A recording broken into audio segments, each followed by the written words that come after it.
Hello, Geordie Scaper here, and welcome to another adventure on Aquascaping. Today is a special video. I'm here in the Netherlands and I'm in MJ Aquascaping's studio. Say What's up, guys? Mark. So this is Mark, MJ Aquascaping. I imagine a lot of you guys already watch MJ's channel, but if you don't, check MJ out. MJ Aquascaping on YouTube. Awesome YouTube channel. Thanks, man. And you're an alright guy as well. Yeah. We get along. He's alright. Today, what we're going to do is have a look around MJ's little studio here with some of his scapes, and MJ will talk us through the scapes and just enjoy, guys. So, see you in a bit. Right, so this is going to be a bit of a raw tour because I've been away for a week. Me and Mark, we've been spending 2 days together.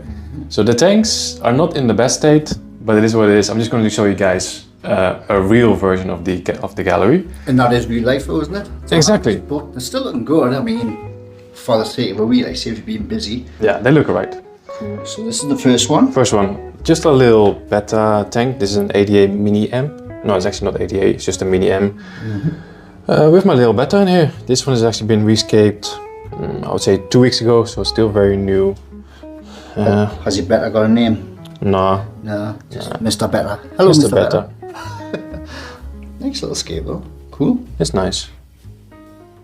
So what size was this one, did you say, sorry? So it's the same size as a Mini M, but this one is from UNS, so it's actually a little bit taller. Got you. So I think it's 36 by 22 by 28 high, I think. Cool. Yeah. Cute little areas. Yeah, just a nice little colorful beta tank, you know. Yeah. Nice. Next up, we have the first IKEA cabinet with 2 tanks. These are both Denla Scapers tanks, 55 liters. I quite like the dimensions of these tanks. It's, I think, 40 centimeters from left to right. Then front to back, it's 36, I think. Yeah. Yeah, and then the height is also like. So I think it's nigh on square. Yeah, almost. A cube. Yeah. Good depth. Height. You know, good for aquascaping. It's a nice river style, I suppose, with the big boulder cobbles sort of thing. What livestock you got in there? So it's a mix between Galaxy Rasboras and what's the other one again? Celestial Prodanios and I can't think of the name.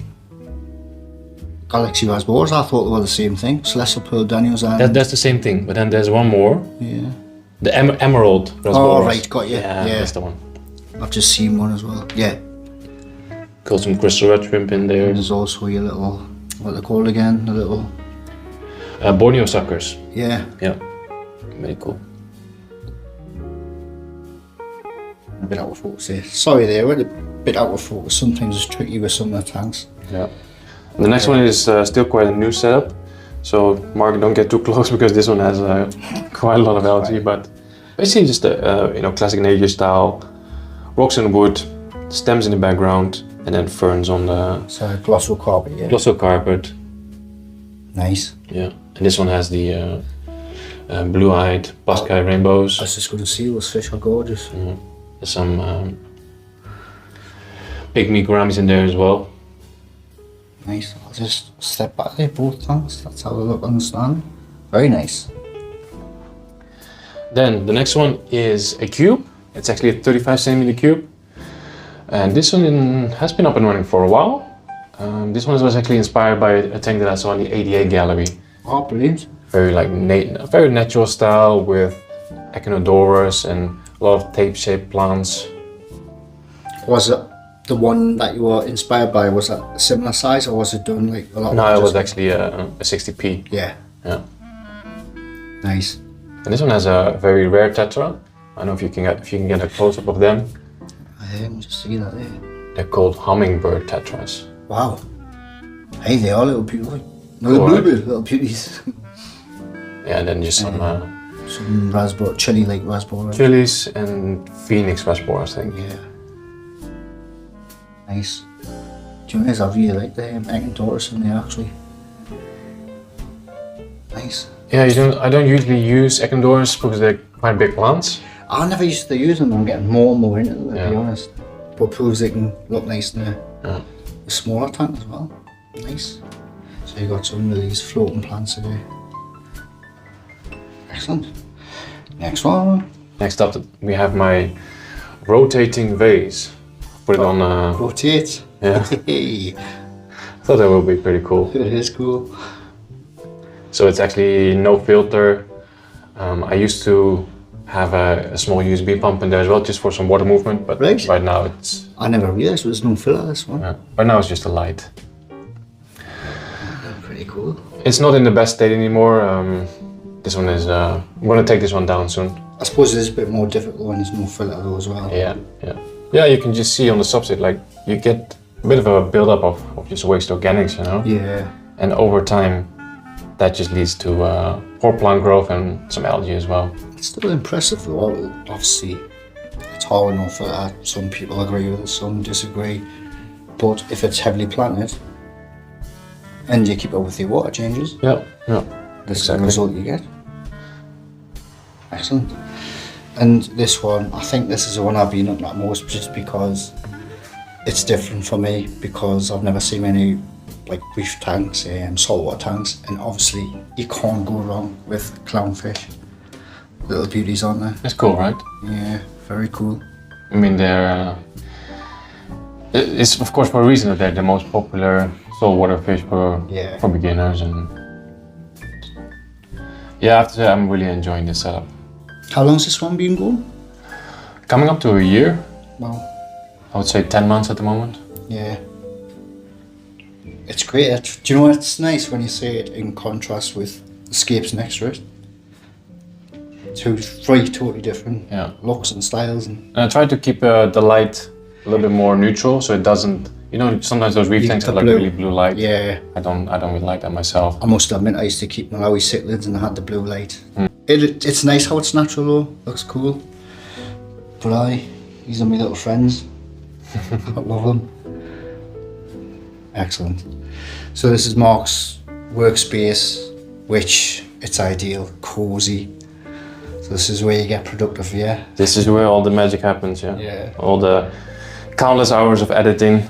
And I do appreciate that, because it takes a lot of work. Yeah, you know it. Yeah, YouTube, and it's a lot of editing work, filming work. Yeah. And obviously something as simple as setting an aquascape up takes 3 times as long when you've got to film it. And so that's the work that goes into YouTube and aquascapers. Exactly.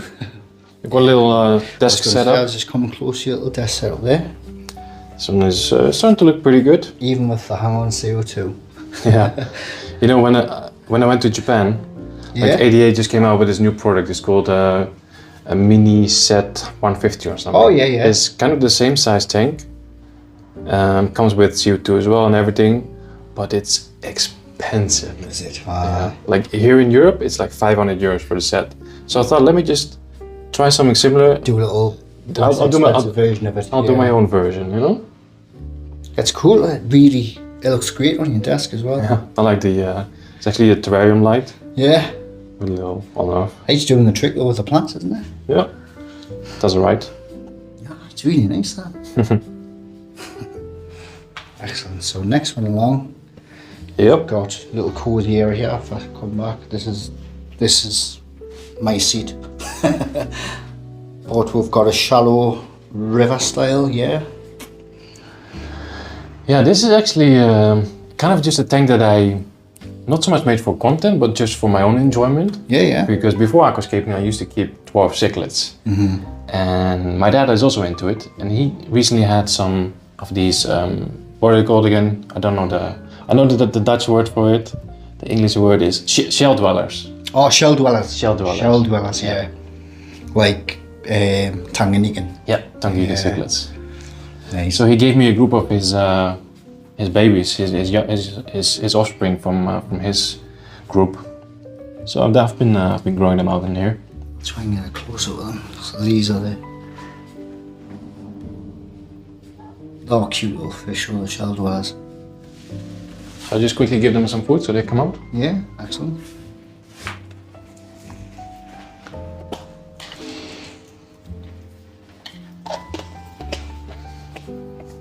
There you go.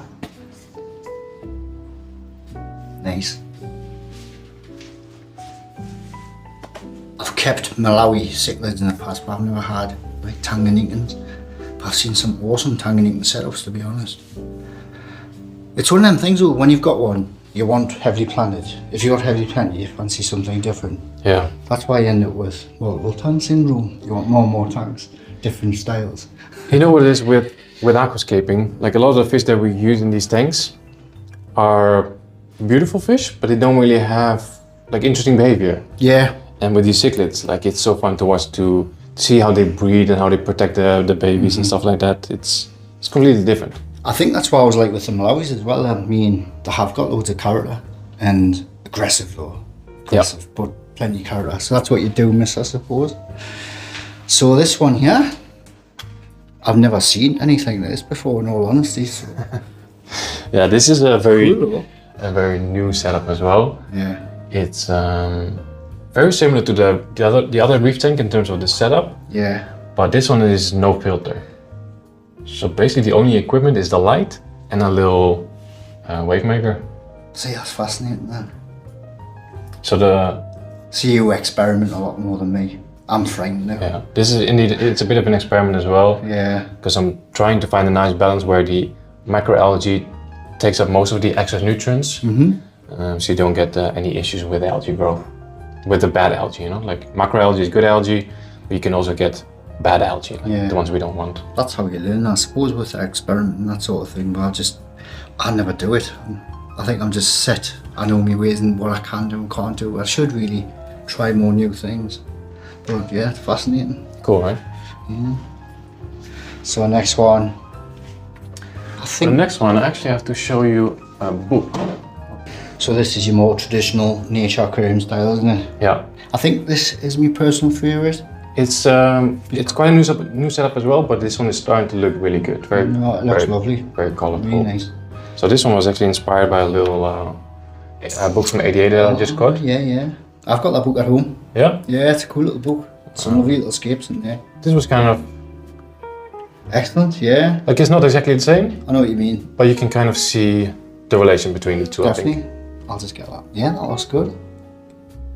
It's true nature aquarium style. I think that's why it stuck out with me straight away. It's because that's a style I obviously love. Good So mix with of plants as well, Blixa and Yeah, so I think the stem plants in the back need like one more trimming session where it's a bit more of a V shape. You know? get you. It's like dome the left and the right into the middle sort of thing. Yeah.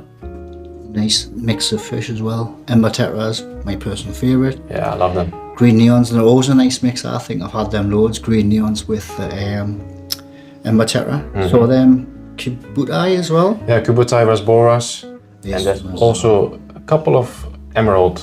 Yeah, I've just seen those. Emerald? No, they're not emerald. Ruby tetras. Ruby tetras, that's Yeah, the one. that's Yeah. the one. Nah, it's a lovely setup. Excellent. Considering it's fairly new as well. I love the little portion of Microfra peanut feeder that's growing out the water. I'd done that by accident in a couple of my scapes. I didn't realise some of the peanut feeder had grown immersed. And once it transitions, it looks cool, doesn't it? I love it. So you've got them there, it looks perfect because you've got the immersed and the submersed right next to each other. Very cool. Next up we have an IKEA shelving unit. And if people want to know, this is the IKEA Bror, I think it's called. It's like black metal shelving. Yeah. Not the most strongest thing, like all IKEA furniture, but it's strong enough to hold a couple nanos. So on top we have two Dua Aqua System Aqua 30. Yeah. So it's like an all-in-one tank, you know, with a little filtration compartment in the back. I do really like those actually. Yeah, they're cool, right? I think Horizon Aquatics have got one on the reception. Yeah, yeah. And I've always loved that tank. With it being all in one, it's great. So yeah, this one is completely covered in green dust algae. Yeah, you were saying you're having issues with this one, green dust. It's a nightmare. But You kind of just left that have to do its thing, don't you? yeah, they say with this type of green dust algae, it has a life cycle. Right. And after, if you just don't touch it for about a month, it should eventually kind of like die off by itself. Bit like diatoms, isn't it? Yeah, but Diatoms is ugly, but yeah. having to look at this for an entire month without Yeah. touching it, it's But it just goes to show, I mean, you can show off your tanks on YouTube, but we do have issues. But yeah, for sure. We're all human. But green dust algae, it's not panic stations. Okay. You can't get it resolved. Yeah. The one next to This that one's full of colour. is basically just like a plant holding tank. I was just going to ask that we're doing just holding. Yeah. I really like it. It sucks to throw plants away, you know. Is it Atra? It's like This is a blood red. blood red. A ton of blood red. Yeah. It's stunning, that. I like when it's pearling as well. Yeah. Yeah, so you just how your stems in your hand, like propagate them. So Yeah. And since I mostly use nano tanks, you know, like I don't need massive amounts of it, so just a couple stems here and there. Mm-hmm. Just trying to save them. So come to the bottom shelf here. We have a Another little shallow. 60 centimeters shallow, and this one was also inspired by a tank that I saw in the ADA gallery. It's nice actually. Was a smaller shallow was 45 centimeters. The lilies are lovely in this one. Come above there. Look at those lilies. Yeah, the red lotus looks really good. That's the good thing about open top tanks. Oh, it looks lovely. Really nice. Yeah, with this one, Nice. I initially tried to make a carpet with Riccia, because that's what the tank in the ADA gallery had. Right. And I thought, let me try that as well, but Didn't happen. it didn't work, man. It can be quite tricky though, can't it? Maybe just the light wasn't strong enough or something. I don't know. It just didn't look good, so I just replaced it with sand. Well, I see it all the time. I love a sand front. And you've got some type of crayfish, is that right? Yep. Can't really. Oh, there it is. Cool. Yeah, that's 4 of them, Yeah. and it should be a mix of male and female. So I'm hoping to get some See one is. some babies from that. That'd be cool. Yeah. Cool. And last we have, which is Something very special. nearly full. We've been filling this one. So I've just skipped this. There will be a video of the build, but I say I was super excited. MJ kept this tank for me and I'll take this out for you. escaped it as here.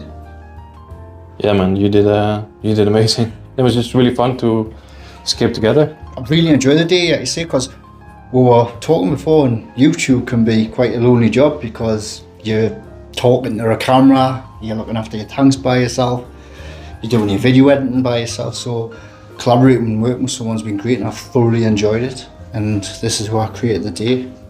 Like I said, I'll not go into too much detail because there'll be a full video on the full build.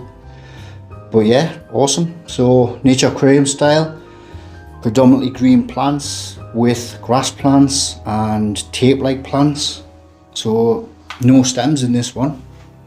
So it should be easier to take care of. Apart from the Monte Carlo will have to be kept in check in the moss. But a full carpet lawn. It's nearly full. We'll have to keep an eye on it. Well, that's it. Thank you so much, Mark. I've really enjoyed this, having a look round, and what a cool little studio. I know what it's like because I was saying before, I've got a little studio at home, and it's great. I suppose we're quite lucky, really, having this many tanks. Now I have to see yours. Yeah, I was saying Mark, he's got the invite to come over to mine. Hopefully one day soon we'll do another little collab, and he can escape at mine and have a little tour on mine little studio. So that'll be cool. Yeah, looking forward to that. But again, thank you so much for having us. I've thoroughly enjoyed my last couple of days here in the Netherlands, and I hope you've enjoyed it, guys. Like I said at the beginning of the video, if you haven't checked out MJ, which I'm sure you already have, check out MJ Aquascaping and give him a like, give him a sub, and make sure you give this video a like as well. Yeah, definitely. But thanks, guys. I'm babbling on now, so till next time, see you later.